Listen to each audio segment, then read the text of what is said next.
Assalamualaikum warahmatullahi wabarakatuh. Perkenalkan, nama saya Nur Hasana. Saya dari Prodi Tadris Bahasa Indonesia semester 7 dari Universitas Islam Zainul Hasan Genggong. Kali ini saya akan mempresentasikan sedikit materi dari penulisan fiksi. Oke, yang pertama di sini ada pengertian fiksi. Fiksi adalah karya imajinatif yang menceritakan peristiwa, tokoh, dan dunia rekaan hasil ciptaan pengarang.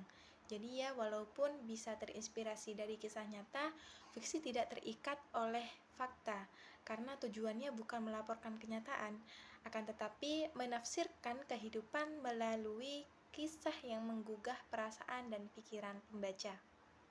Jadi intinya fiksi itu kenyataan yang diolah dengan imajinasi. Jadi seperti itu ya. Di sini ada contoh-contoh karya fiksi yang dimana di sini terdapat novel dari Laskar Pelangi karya Andrea Hirata, terinspirasi dari kisah nyata masa kecilnya, tapi banyak bagian sudah diperkaya dengan imajinasi. Kemudian contoh yang kedua ada Robohnya Surau Kami karya A.A. Nafis, menggunakan karya fiktif untuk mengkritik sikap masyarakat terhadap agama dan kemiskinan. Kemudian yang akan saya bahas selanjutnya yaitu tujuan penulisan fiksi. Jadi menulis fiksi itu bukan hanya sekedar mencipta cerita, tetapi juga menyampaikan pesan dan pengalaman emosional. Jadi begitu. Yang dimana tujuannya yang pertama di sini ada menghibur. Jadi kita itu memberi pengalaman membaca yang menyenangkan. Jadi seperti itu. Kemudian yang kedua ada mendidik. Kita itu menyisipkan nilai moral, sosial, dan kemanusiaan. Kemudian tujuan yang ketiga yaitu mengkritik sosial, yaitu menunjukkan ketimpangan atau realitas masyarakat. Kemudian tujuan yang keempat yaitu menyalurkan ekspresi dan imajinasi sebagai bentuk kebebasan kreatif.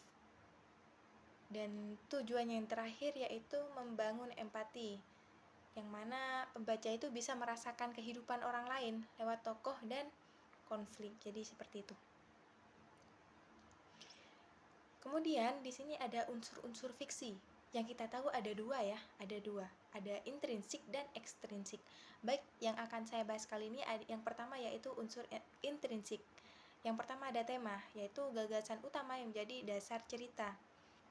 Kemudian ada tokoh dan penokohan.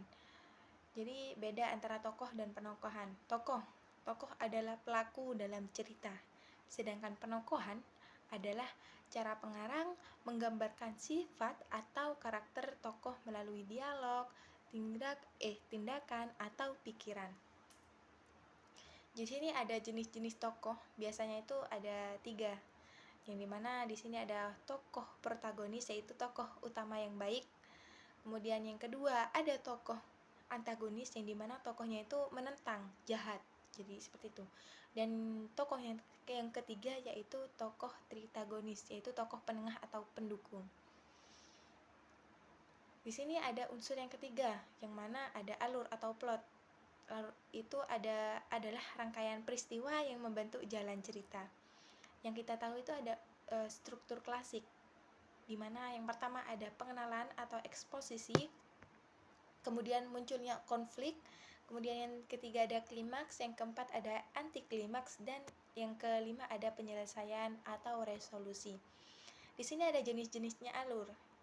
Ada alur maju, yaitu peristiwa berjalan kronologis, kemudian ada alur mundur, di mana dimulai dari akhir atau kilas balik, dan yang terakhir ada alur campuran, yang dimana alur campuran ini adalah gabungan dari keduanya.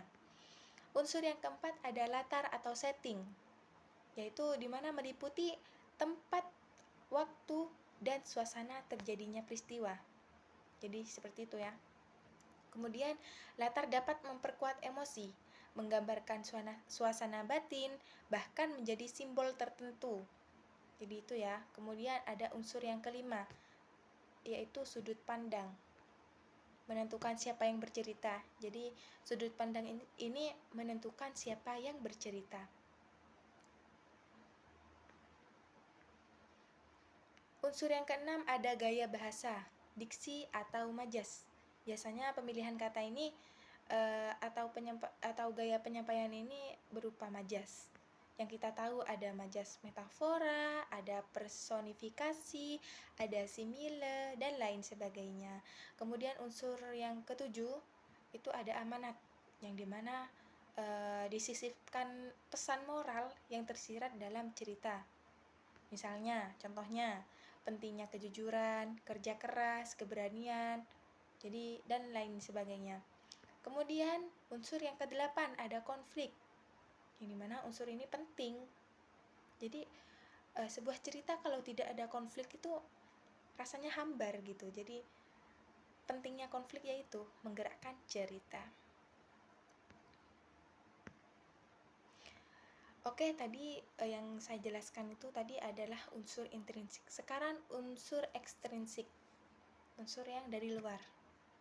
Contohnya seperti apa? Yang pertama ada latar belakang pengarang, kemudian ada nilai-nilai sosial dan budaya, kemudian situasi politik dan sejarah zaman, dan yang terakhir ada pandangan hidup, ideologi, atau keyakinan pengarang. Jadi itu adalah unsur-unsur dari penulisan fiksi. Sekarang adalah langkah-langkah menulis fiksi. Pertama, kita itu harus menemukan ide terlebih dahulu. Kemudian, menentukan tema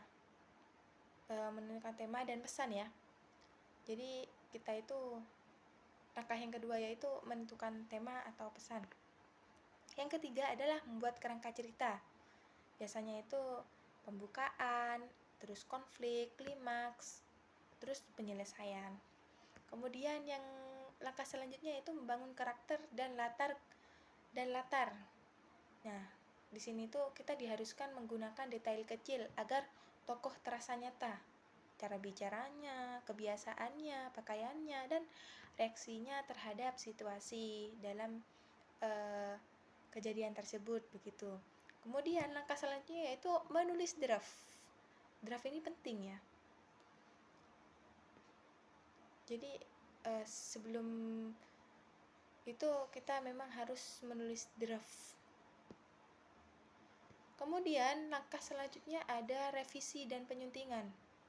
Setelah selesai, kita itu harus membaca ulang, perbaiki logika ceritanya, konsistensi tokoh, serta gaya bahasanya jika ada yang salah. Kemudian langkah yang selanjutnya itu menentukan judul. Kita itu harus memilih judul yang menggambarkan inti dari cerita, singkat, dan menarik rasa penasaran. Jadi kalau judul yang melenceng dari pembahasan atau isi itu gimana lah gitu. Oke, di sini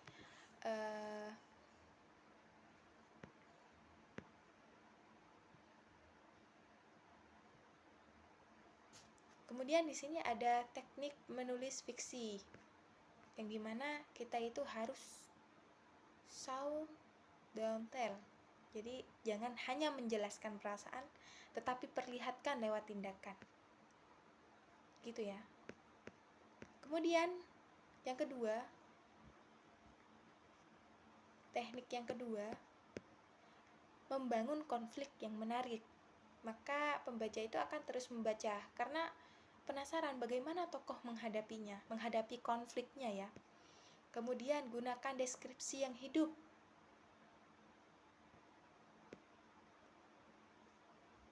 Bagaimana caranya? Jadi kita itu harus menggunakan panca indera, penglihatan, entah itu pendengaran, entah penciuman, perasa, peraba. Gunanya apa? Untuk membuat suasana menjadi nyata. Kemudian teknik yang keempat, ada dialog yang alami. Jadi kita itu harus menghindari kalimat kaku seperti pidato. Nada-nadanya gitu ya, gaya berbicaranya itu. Jadi harus diperbaiki. Kemudian teknik yang kelima ada ending yang berkesan. Jadi kita itu harus mengakhiri cerita dengan sesuatu yang mengejutkan. Jadi pembaca itu kepo gitu. Jadi pengen tahu. Mungkin itu saja yang dapat saya sampaikan. Kurang lebihnya saya mohon maaf sebesar-besarnya. Billahi taufik walhidayah. Wassalamualaikum warahmatullahi wabarakatuh.